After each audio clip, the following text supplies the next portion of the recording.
There's a storm coming. You sound like you're looking forward to it. I'm adaptable. What are you? I'm Gotham's reckoning. What we're constructing here is a very, very elemental conflict between good and evil. Why didn't you just kill me? Your punishment must be more severe. Did they kill him? I'm not sure. It's the true completion. I won't bury you. Buried enough members of the Wayne family. It takes everything to a whole new level. We were in this together, and then you were gone. It's a multi-layered story with massive amounts of action. The Batman has to come back. Chris was able to amp up the stakes for this last movie and really take it to places that I don't think anyone's expecting. What if it doesn't exist anymore? She must.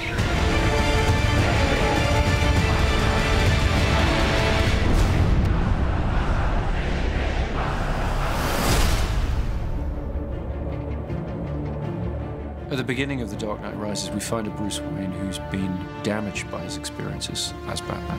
You are as precious to me as you were to your own mother and father. I swore to them that I would protect you, and I haven't. How much longer can he allow this pain to control what he does with his life? Alfred feels that it's his duty to help him find a way to put it behind him. You're not Batman anymore. It's about 8 years that Batman has been missing. And we've gotten to see what Gotham has become. Everything seems fine on the surface, but it's all built on this lie. I am the main sort of facilitator of that. It's a secret, I think, that's eaten away at him. So The Dark Knight Rises is about how that affects Gotham and how things begin to get worse once again. And now is Bruce having to deal with a new threat to the city and to himself? The choice has to be made. Is Batman going to return? It's the true test of a hero. Confronted with their darkest fears, being taken all the way to the edge. How do they come back? Do you think he's coming back? I don't know.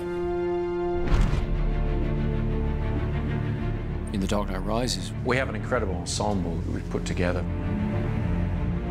I remember seeing Christian in the makeup chair. There was a 3-year-old in me that was like, that's Batman. It never stops giving me goosebumps. Standing in the suit, where you walk down the steps and everyone just stops. I really wanted to see Batman meet his match. There's a new kid in town. This is the first time that Batman has come across anybody who is superior physically.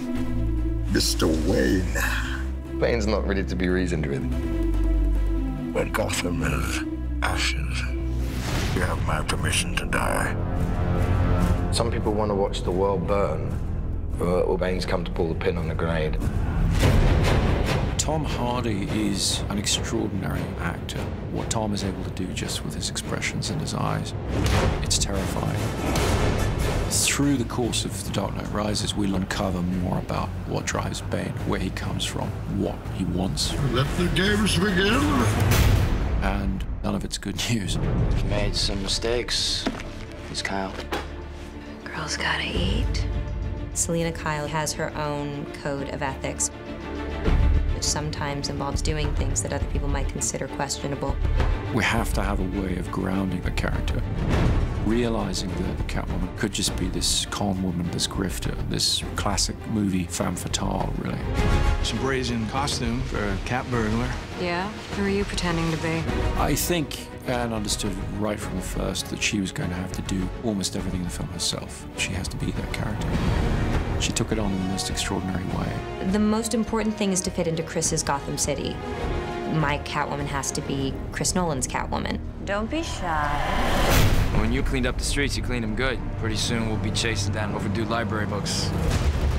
My character, John Blake, is a proud police officer. And in the midst of, I think, a lot of cynicism, he remains really idealistic and someone who really believes in what he does.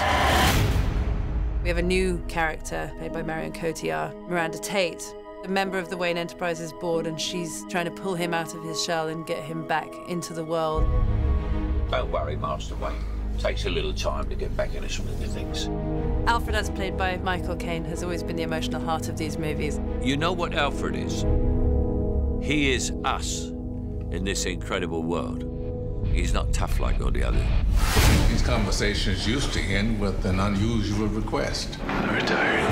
I would say Lucius is the brains. Yes, Mr. Wayne, it does come in black. But he also has grown to have a great fondness for Bruce. Lucius and Alfred. Between the two of them, we try to keep his moral compass pointed in the right direction. And Commissioner Gordon, to some extent, has been left on his own, running the police in Gotham. Jim Gordon really is the conscience of Batman, isn't he? What's great with Batman's allies is that they really bring interesting questions that Bruce has to answer in his life.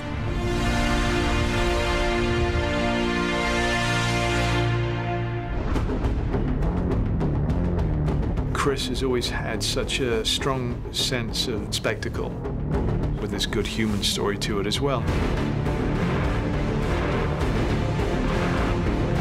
He turns those big action movies into something very intimate and emotional.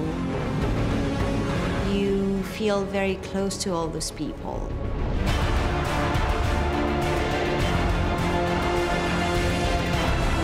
In every movie that Chris has made on the Dark Knight trilogy, he's been able to keep to great filmmaking in terms of the great characters and the great character arcs.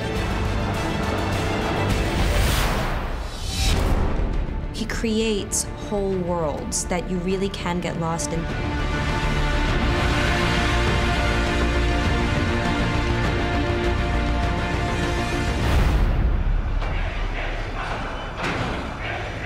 What does that mean? Rise. The Dark Knight Rises is certainly the biggest film that I've undertaken, by far. We really looked back to the silent era of motion pictures,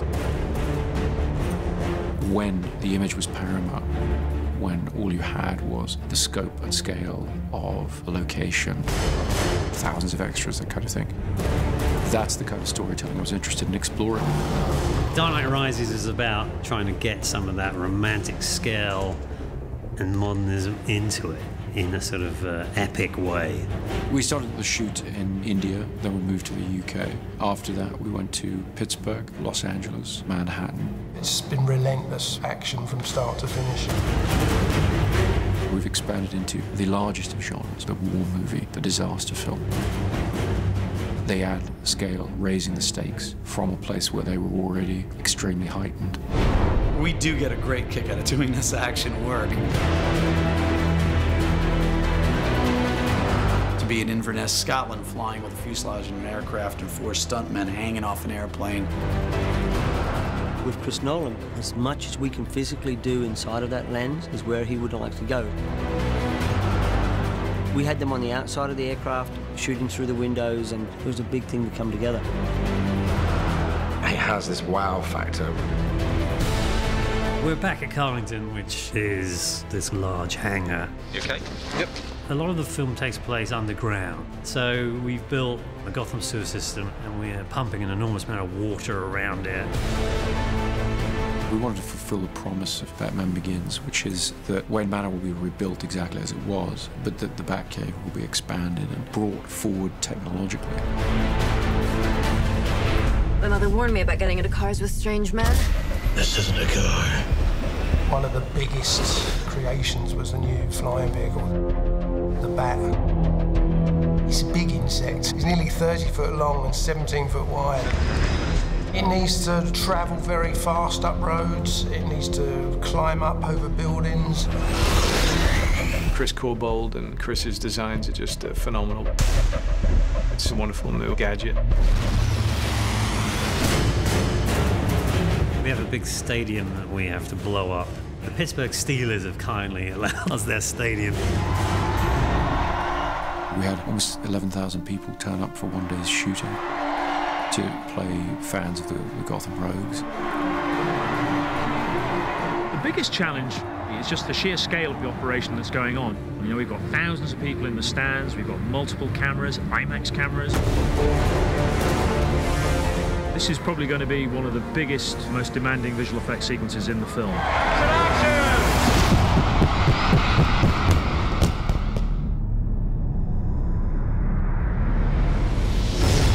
We needed to up the scale of the city, and there's only one place that you can do that, and that's New York. In the Wall Street sequence, there's a big battle between the police and all the mercenaries. They've got something like 1,200 extras.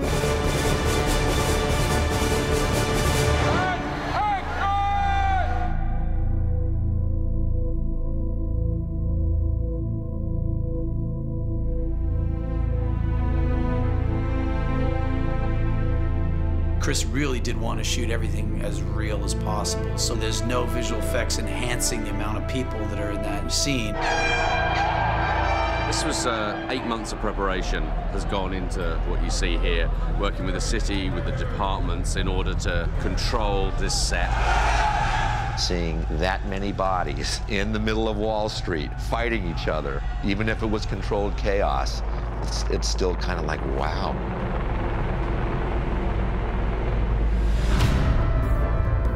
People of Gotham, we have not abandoned you. What does that mean?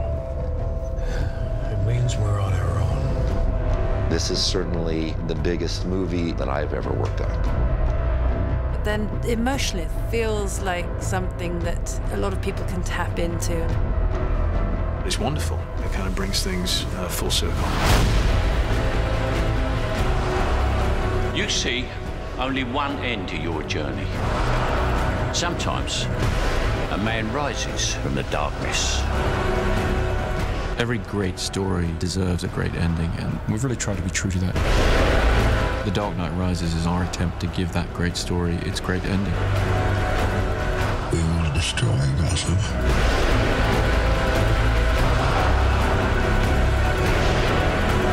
What now? You don't owe these people anymore. You've given them everything.